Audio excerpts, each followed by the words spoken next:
कई पुराने भाषण भी सुना ऑनरेबल रेलवे मिनिस्टर्स के। ये ट्रेन चलानी है, वहां पे ये प्लेटफॉर्म का ये करना है, इसके अलावा कोई क्लैरिटी कहीं पे नहीं थी।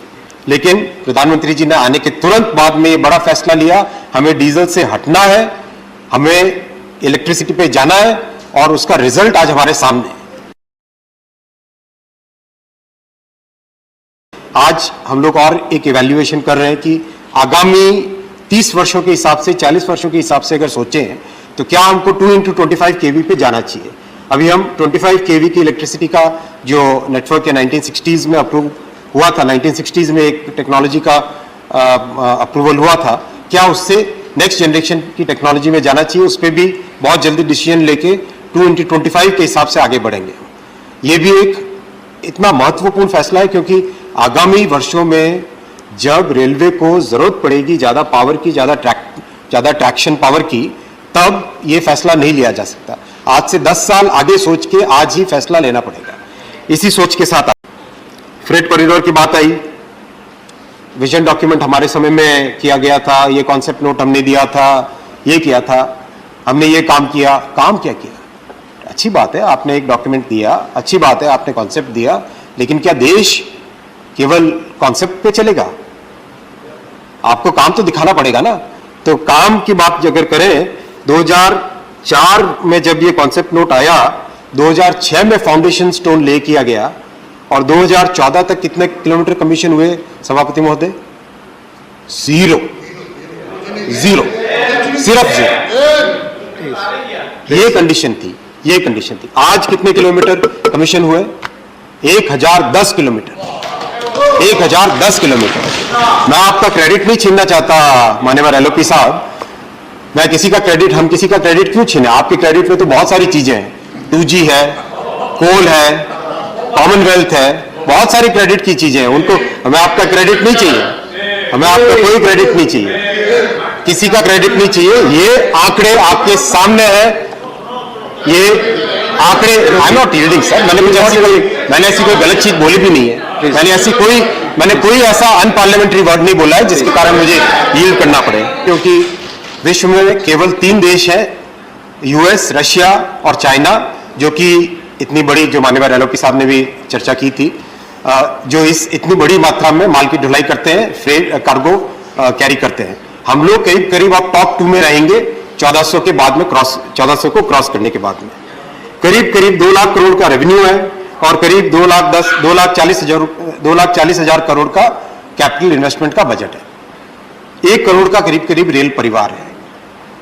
इसको अगले 10 वर्षों में जो हमारे देश की एस्पिरेशंस है, हमारे नागरिकों की एस्पिरेशंस है, भारतीय जनता की जो एस्पिरेशंस है, हमारे आने वाली जनरेशंस की जो एस्पिरेशंस है, इसको अगर पूरा करना है तो हमको आने वाले 10 वर्षों में टारगेट करना पड़ेगा कम से कम 800 करोड़ से 1000 करोड़ पैसेंजर्स पे जाएं हम लोग। 1400 मिलियन टन से 3000 मिलियन टन पे जाने का एस्पिरेशन लेना पड़ेगा। अगर वो नहीं लेंगे तो हम कभी भी पैसेंजर्स की जो प्राइस है, पैसेंजर का फेयर है, उसको क्रॉस सब्सिडाइज नहीं कर पाएंगे। इसके लिए कार्गो को हमें कम से कम 2 गुना 2.5 गुना बढ़ाना पड़ेगा। करीब करीब 3.5 लाख करोड़ रेवेन्यू पे पहुंचना पड़ेगा, और करीब 3 लाख करोड़ का इन्वेस्टमेंट हर साल करना पड़ेगा, तभी जाके इस देश की एस्पिरेशंस को हम लोग मीट कर पाएंगे। इसलिए सबसे पहले इस सब को करने के लिए आज क्या स्टेप्स लिए जा रहे हैं, ये स्टेप्स अगर आज हम लेंगे तभी जाके इसके रिजल्ट्स आने वाले 2-3 वर्षों में, 4 वर्षों में, 5 वर्षों में आने लगेंगे। सबसे पहला यात्रियों की दृष्टि से, आम हमारे भारतीय जनता की दृष्टि से, आम नागरिकों की दृष्टि से सबसे पहले क्या? सबसे पहले स्टेशंस। 2014 से पहले किस तरह की गंदगी रहती थी, आज किसी भी स्टेशन पे जाए, जो भी माननीय सांसद मिलते हैं मेरे से, सभी कहते हैं, मानते हैं आज सफाई है। और सफाई के पीछे कई चीजें, एक तो साफ सफाई, स्टेशंस में कई तरह के परिवर्तन, बायो टॉयलेट्स, करीब 2.5 लाख से ज्यादा बायो टॉयलेट्स लगाना, इस तरह के कई सारे प्रयास हुए। साथ ही साथ एक्सपेरिमेंटल, हमें किसी बाहर के मॉडल को तो लाके या थोप नहीं सकते, हमें अपनी जमीन के हिसाब से, अपनी परिस्थितियों के हिसाब से अपना खुद का एक मॉडल डेवलप करना होता है। 2 स्टेशंस बहुत सफल तरीके से वर्ल्ड क्लास बने, गांधीनगर और रानी कमलापति। अब उससे जो लर्निंग्स मिली है, उन लर्निंग्स से, उनसे जो सीखने को मिला, उससे हम कैसे आगामी वर्षों में, आगामी महीनों में 40, 50, 60 स्टेशन किस तरह से ले और उससे एक इस तरह से जो रैपिड कंस्ट्रक्शन की टेक्नोलॉजी है उसको हम जल्दी से जल्दी सीखे। उसमें ऑलरेडी काम चालू हो गया है। करीब हर एक जोनल रेलवे में एक स्टेशन को भी पायलट के तौर पे लिया जा रहा है। ट्रेन को भारत में ला रहे हैं और साथ ही साथ सभापति जी entire civil work, track work सारा का सारा भारत के इंजीनियर्स कर रहे हैं, भारत की कंपनियां कर रही है। एशिया की सबसे बड़ी जियो टेक्निकल लेबोरेटरी स्थापित हुई है सूरत में। दिल्ली मेट्रो आया था माननीय सभापति जी, तब भी इसी तरह की बातें हुई थी। जब मैं श्रद्धेय अटल जी के साथ काम करने का मुझे सौभाग्य मिला, जब 4 लेन की बात आई थी, जब गोल्डन क्वाड्रिलेटरल की बात आई थी, तब भी कहा जाता था कि कहां देश में गोल्डन क्वाड्रिलेटरल की जरूरत है, क्यों कोई 54,000 करोड़ खर्च करेगा।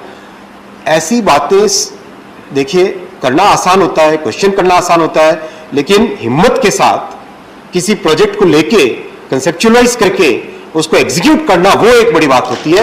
वो है हमारी सरकार की।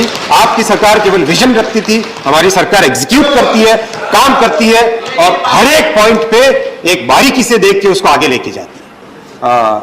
हमारे सांसद श्री डेरेक ओब्रायन साहब ने भी कहा कि हमारे पास विजन था, हमने विजन दिया, विजन डॉक्यूमेंट बनाया। बहुत अच्छा डॉक्यूमेंट था, मैं मानता हूं, बहुत अच्छा डॉक्यूमेंट था। बस full stop, vision full stop. उसके आगे क्या? एक्शन, कुछ केवल एक्शन, केवल विजन की बात, केवल बात करना, केवल सामने एक ड्रामेटिक तरीके से रख देना, लेकिन